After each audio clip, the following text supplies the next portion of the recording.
Walk down the street and ask any Canadian to name the world's most endangered ecosystem. Chances are they'll say either the rainforests or the coral reefs. These two ecological hotspots are the focus of international campaigns to protect biodiversity. Well, the international community has been making its opinion clear. They're the subject of social awareness campaigns through the news and social media.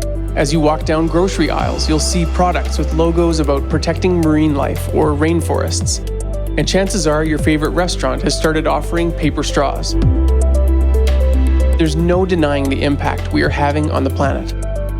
And with all this increased awareness, you may be surprised to find out that one of the most endangered ecosystems in the world is actually one we have right here in Canada.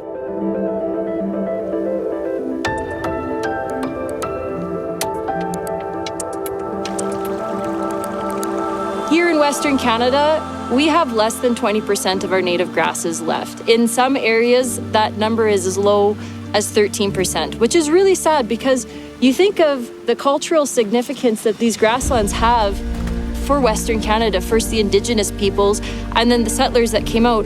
Everybody talked about the prairies as being a vast inland sea of grass. And honestly, if you've ever had the opportunity to spend an afternoon in a grassland when the wind is blowing and you hear it swishing, you would think that you're in a sea. But it's disappearing, and it's disappearing at a real alarming rate. The loss of Canada's native grasslands is also a loss for the world. Humans depend on nature for our very survival, and the loss of grasslands creates major environmental issues such as flooding, loss of wildlife habitat, and a reduction in soil carbon sequestration. In healthy native grass, there can be over 100 different plant species within a 5-acre radius. Not only are there plants, but there's a lot of different wildlife. There's more than 80% of Canada's species at risk that depend on grasslands. By losing our grasslands, it's actually going to be extremely impactful on the majority of our endangered species. Basically with grass, what they say is that you've got what you have above ground, you also have below ground. So if you have grass that looks like this above ground, then you also have roots that look like this below ground. But with native prairies, it's like threefold, where the roots really extend deep into the soil. The benefit of that is there's two cycles of carbon, and the above ground stuff every year in the spring, like right now, it's sucking carbon from the air and producing plant matter above ground and below. But all the stuff above ground gets cycled back into the air again usually by the end of the summer, or for sure by the next year. The stuff that goes into the ground is the roots, and that stuff's what becomes really stable and long-lasting in the soil. And that's how they build organic matter here. So this ranch is 65,000 acres, and it sequesters, currently right now, there are approximately 2 million tons of carbon, which is the equivalent to the emissions from over 100,000 Canadians for a year. So that is stable, long-term, and permanent in the ground as long as we have an intact ecosystem and cattle grazing on it. Over the last decade, the story of cows and the environment has been a hot topic, but the narrative has been focused on cattle's contribution to climate change and the destruction of the rainforest. The idea that cattle could be integral to the health of an ecosystem is a very different story. In order to understand the real impact of cattle on a specific ecosystem, we have to look at the context. The context is so important. We're not standing in a rainforest, we're standing on the Canadian prairie. And so in that context, we need grazers. And we need a livestock industry to keep the prairie, what's precious left of it, where it is. And so in our Canadian context, let's think about what's most sustainable for here. So what role do cattle play in the grasslands ecosystem? What happens is the glaciers came and wiped off all the topsoil, so we had no life. There was nothing here, and it grew topsoil down into the soil. I always thought that topsoil grew up and it was an accumulation of something, but topsoil actually grows down into the dirt, and it's just a conversion of inorganic, dead rock and silt and sand into actually this dark black life, which is like an Amazon rainforest, but underground, where you have little tiny T-Rex predators, and they're going around and killing other things, and prey animals and parasites, and it's a whole complex web underground, an ecosystem that's alive. And by having cattle here, They're creating that life. They're the keystone species in this ecosystem. It was the bison before them, and the bison completely built this into the ecosystem that we have today and built all the topsoil and sequestered all the carbon. And when they disappeared, these grasslands became sick, and they needed to have another keystone large herbivore grazing on it. When a keystone species is removed from a habitat, all other species are affected, and some may disappear from that ecosystem or even become extinct. Without the presence of a grazing species on the grasslands, there's a devastating impact on the natural production cycle of the grass.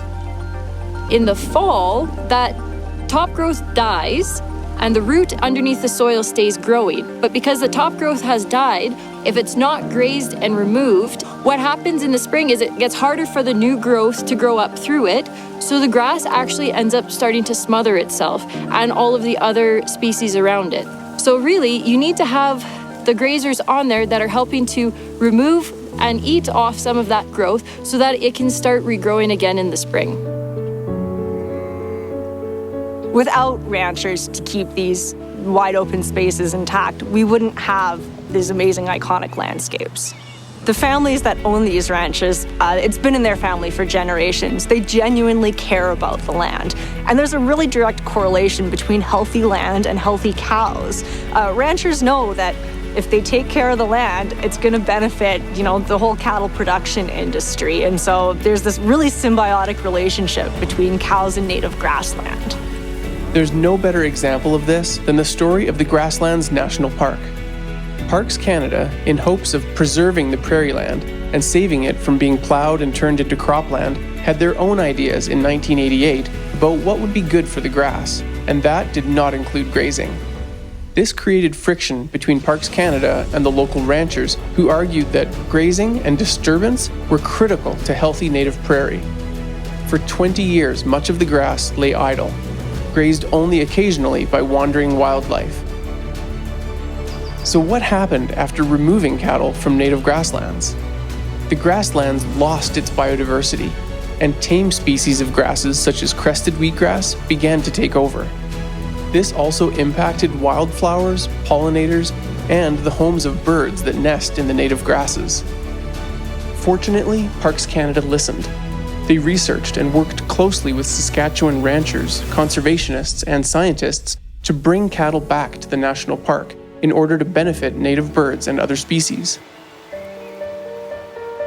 We need that grazing impact. So when we think about the grass that we see here, when we have a grazer come along and bite those plants and create an interesting and dynamic canopy structure in that grass, that creates homes and types of homes for all kinds of birds and all kinds of other animals, and lets light down to the soil surface to let different types of plants grow and compete, and all of those things add to the biodiversity and these bio-rich communities that we have.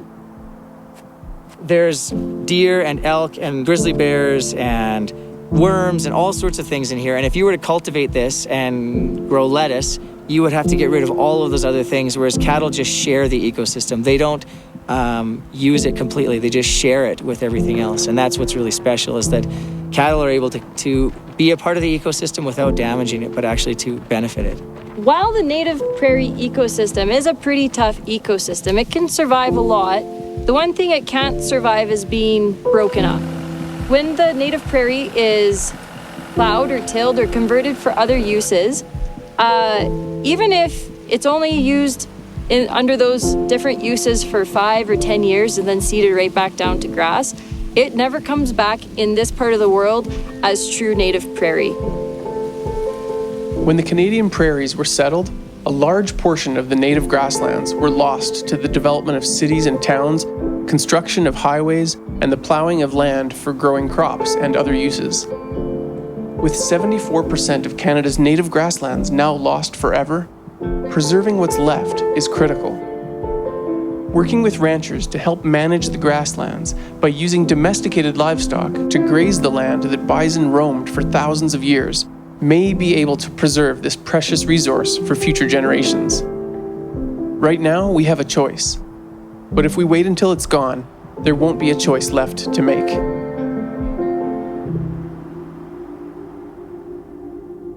I heard a quote once, and it talked about the extinction of a species. And it's a very, very powerful quote because it said, is a species extinct when there are no longer any species left on the planet? Or are they extinct when there are so few that can't hear each other calling to each other?